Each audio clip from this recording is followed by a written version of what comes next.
Interesting thing is I am not a financial advisor. I am no expert. I'm a novice. I'm just a poor man trying to make a living the best way I can with one kid in college, two kids in school. So I am not a financial advisor. This is just my opinion and should not be construed into anything other than just my opinion. So invest at your own risk. Invest at your own risk. Do your own research. One of the tools that I use in investment is the cryptocurrency analysis. It's cointobuy.io. And this is a website that I use regularly, and it's because it has a safety ranking on the different coins at the time.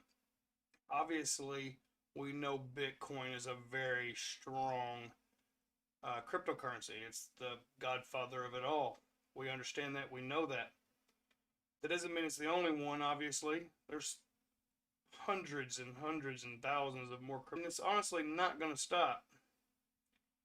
Bitcoin is always going to be the forefront of that because of the peer-to-peer network of its availability and exchange. Interestingly, though, this website has its safety rating for Bitcoin at 6.2 and Ethereum at 6.4. And honestly, when it comes to safety, when you look at the price, I think that's about right because of the utility of the tokens. Okay, the reason why Ethereum is Ethereum and what Ethereum does versus Bitcoin. I don't think I am a firm believer that Bitcoin's going to 70 hundreds of thousands of dollars easily, especially with more and more people coming into the market and buying this stuff.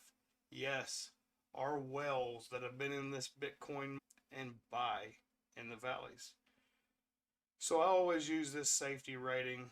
Right now it has Ethereum ranked number 1, Bitcoin number 2, Radical number 3, Tron number 4, Phantom number 5, Litecoin number 6, EOS 7, Shiba 8, XRP 9, and Dogecoin number 10 will round out